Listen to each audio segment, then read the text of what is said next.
She never wanted to be queen. That's the story, anyway.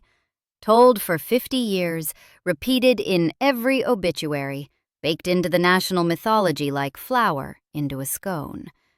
But when her daughter, the actual queen, needed her to leave Buckingham Palace so she could move in with her husband and, run the country, she wouldn't go. 15 months. So which one was it? February 6th, 1952. King George VI went to sleep at Sandringham House in Norfolk and never woke up. Coronary thrombosis. He was 56. His body was already cold when a servant found him in the early hours of the morning. His elder daughter, Princess Elizabeth, was 4,000 miles away in Kenya, sitting in a treehouse lodge called Treetops, watching elephants at a watering hole with Prince Philip. She'd left England 6 days earlier. She came back as queen. And the woman left behind, Elizabeth Angela Marguerite Bowes-Lyon, queen consort for 16 years, now the queen mother at 51, retreated to the private apartments at Buckingham Palace, the apartments she'd shared with the king. She shut the door, and she stayed. Here's what should have happened. Elizabeth II and Philip had been living at Clarence House, just down the mall.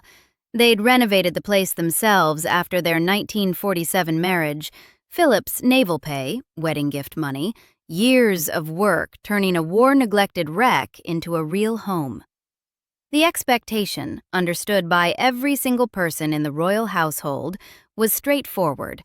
The new queen moves into Buckingham Palace, because that's where the sovereign lives and works, and the widowed queen mother relocates to Clarence House. A swap. Simple. But simple wasn't what happened. Weeks passed, then months. The new queen began conducting official business from Buckingham Palace, while her mother continued to occupy the private apartments upstairs. Courtiers described the queen mother as nearly catatonic with grief. Others, more pointedly, noted that grief and stubbornness can coexist quite comfortably. It wasn't until May of 1953, just weeks before Elizabeth II's coronation on June 2nd, that the Queen Mother and Princess Margaret finally moved out. The approaching coronation forced the issue in a way that a 25-year-old daughter apparently couldn't. And where did the Queen Mother go? Clarence House, the home her daughter and son-in-law had renovated with their own money and their own hands.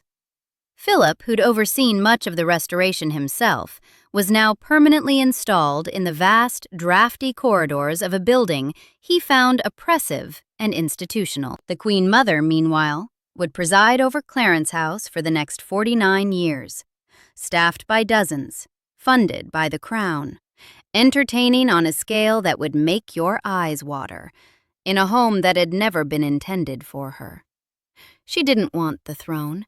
She just didn't want to give up the palace. But hold on, before we get ahead of ourselves, because the defense here isn't weak. It's actually formidable, and anyone who dismisses it is being dishonest about the complexity of this woman's life. So let's hear it properly. The love between Elizabeth Bowes-Lyon and George VI was, by every credible account, the real thing. He was a man wrecked by a debilitating stammer, crushed by chronic shyness, and blindsided by the sudden, unwanted weight of kingship when his older brother Edward VIII abdicated on December 11, 1936, to marry Wallis Simpson. Elizabeth was his anchor. She helped him manage the stammer. She propped up his confidence. Biographers consistently describe their marriage as genuine partnership, not performed, not arranged, not tolerated. Loved. And the war. God, the war. When the Blitz started tearing London apart in September 1940, Elizabeth refused to evacuate, refused to send the young princesses to Canada, stayed in London with the king, visiting bombed streets, talking to families who'd lost everything. When Buckingham Palace itself took a direct hit on September 13, 1940, a bomb that destroyed the chapel, She delivered a line so perfectly calibrated it still echoes. "I'm glad we've been bombed. It makes me feel I can look the East End in the face." Masterpiece of public relations? Absolutely. Sincere? Quite possibly. Both things can be true at once, and that's precisely what makes this whole story so maddening. She was steel wrapped in pastel, immovable behind the smile. For a nation enduring nightly bombardment, that combination was genuinely powerful. But the war exacted a price on George VI that his wife would carry as a grievance for the rest of her very long life. He'd never been robust. He was a heavy smoker. His left lung was removed in September 1951. Cancer, though the word was never publicly spoken. The official line was a structural abnormality. In late January 1952, he went to London Airport to see Elizabeth and Philip off on a Commonwealth tour. The newsreel footage of that farewell is quietly devastating.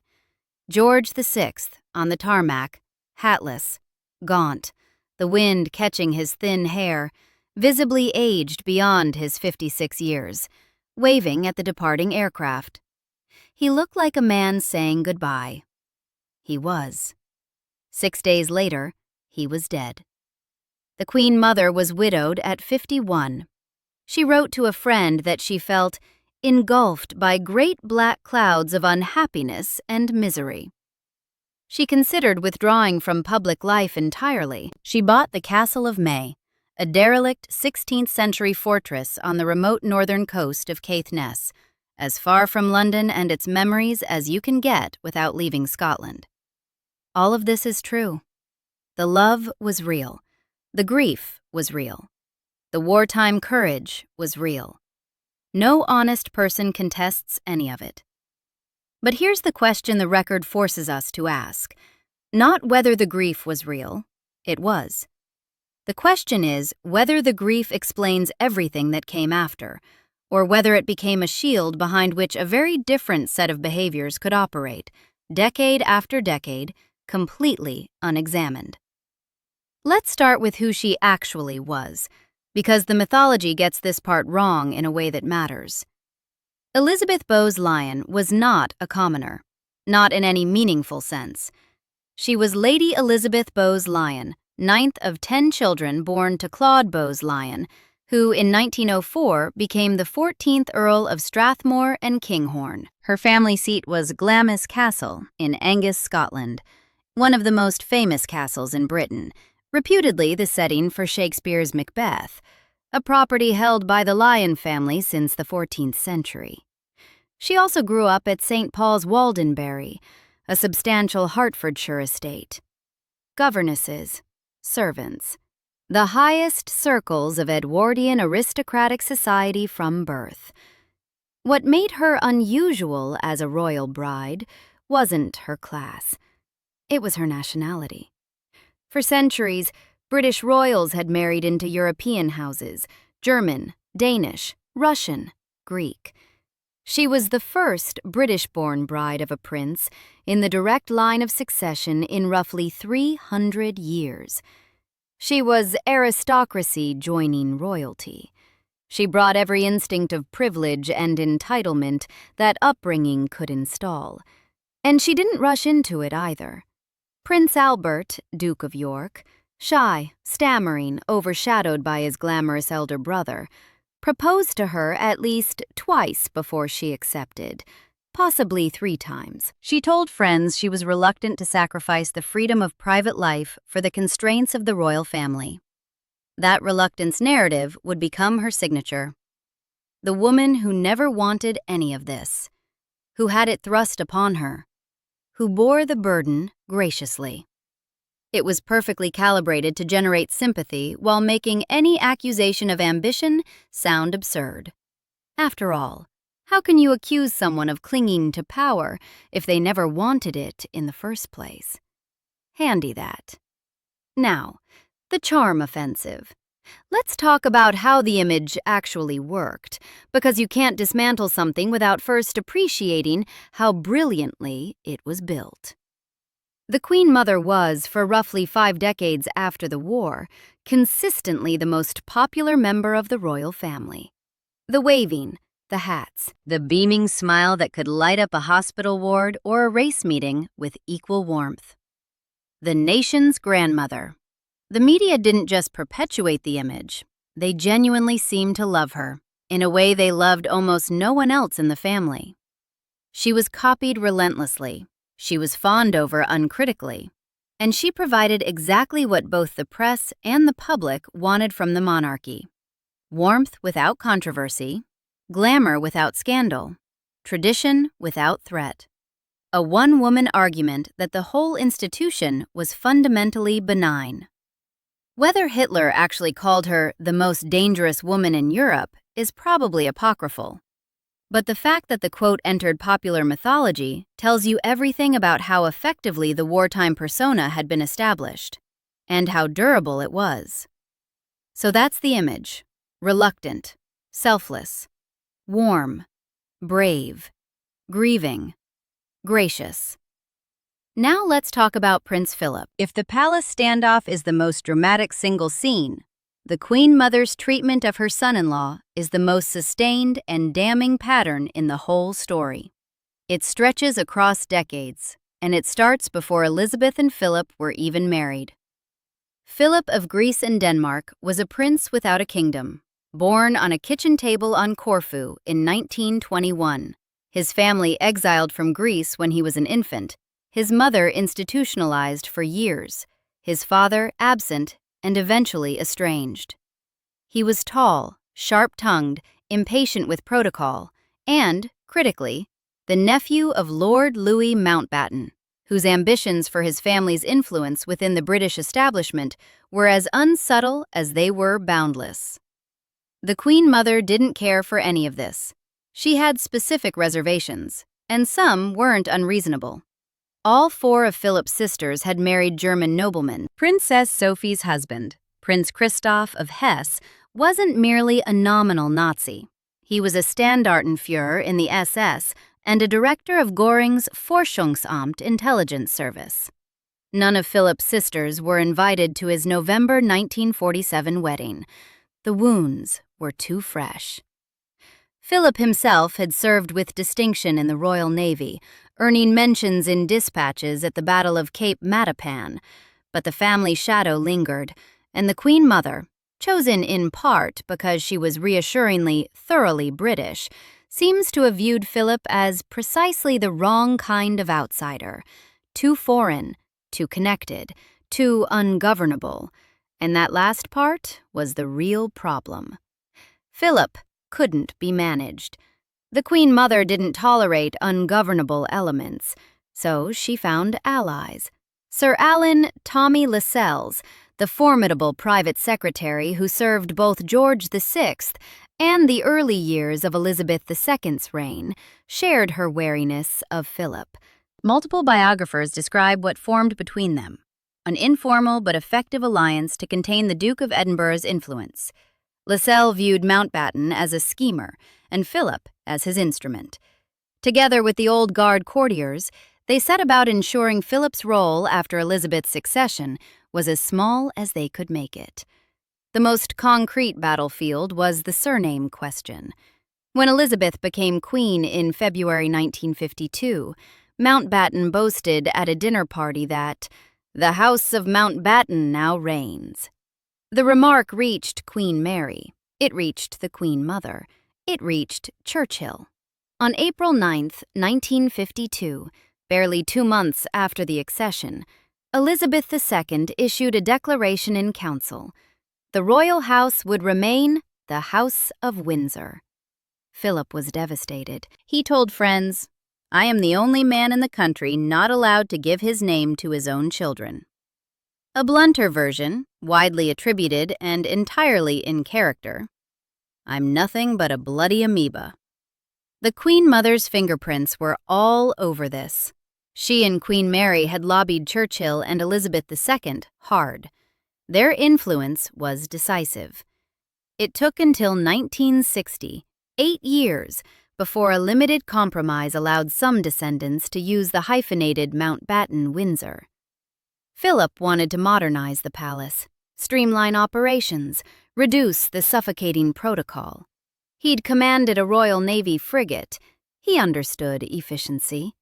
The old guard, with the Queen Mother as their most powerful patron, resisted at every turn. Not through confrontation, through the quiet, persistent maintenance of traditions and power structures designed to exclude him. She reportedly called him the Hun behind his back, a reference to his German family connections that managed to be simultaneously a joke, an insult, and a reminder of his outsider status, delivered in the passive-aggressive register at which she absolutely excelled. Which brings us to the divorce hypocrisy. And this one's almost too perfect. The Church of England, the institution the Queen Mother championed, whose moral authority she wielded like a weapon, exists because Henry VIII wanted a divorce in 1534. The entire thing, founded on divorce. That's not opinion. That's the founding charter. And yet, the Queen Mother spent decades deploying divorce stigma whenever it suited her. She reportedly never forgave Wallis Simpson, not for the affair, not for the scandal, but for the abdication that put her reluctant husband on the throne and, she believed, shortened his life through the unbearable stress of kingship. She blamed Simpson for George VI's death, openly, to friends, for years. Fair enough, as grief, that's understandable. But then watch the pattern extend to her own family. Princess Margaret fell in love with Group Captain Peter Townsend, a divorced man. Margaret was pressured to abandon the relationship, and the weight of royal and ecclesiastical disapproval, in which the Queen Mother participated, at minimum through silence and complicity, was a significant factor. Margaret eventually announced in 1955 that she wouldn't marry Townsend, citing the Church's teachings on divorce. The same Church, founded on divorce. Then Charles and Diana, then Andrew and Fergie. The Queen Mother watched her own family shatter along exactly the lines she'd spent decades policing in others, and the institution whose moral authority she'd weaponized against Wallis Simpson couldn't hold the center in her own house. There's a word for applying moral standards to others that you can't maintain yourself. Several words, actually. And finally, the money. This one's quick, because the numbers do their own work. When the Queen Mother died on March 30th, 2002, at the age of 101, she left behind an overdraft at Coutts Bank estimated between £4 and £7 million. An overdraft. She owed millions. The woman who had received a substantial civil list income for decades, public money, allocated specifically for her upkeep and official duties, had managed to outspend it so dramatically that she died in debt. The spending went to Clarence House entertaining on a grand scale, a massive household staff, horse racing, a genuine passion that was also genuinely expensive, the upkeep of the Castle of May, and what multiple sources describe as a prodigious personal consumption of champagne and gin. Who paid it off? Elizabeth II, quietly, privately. The daughter covering the mother's debts with no public fuss, no accountability, no questions asked. A woman who claimed she never wanted any of it, who said the burden was forced upon her, who told the story of reluctance and sacrifice for half a century, and who died owing her daughter millions, run up on the privileges of a crown she supposedly never sought. So here it is, both things side by side. She loved her husband. She was brave during the war. She grieved so deeply it nearly destroyed her.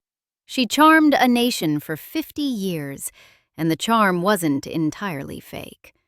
She also wouldn't leave the palace. She undermined her son-in-law for decades. She weaponized moral standards she couldn't maintain.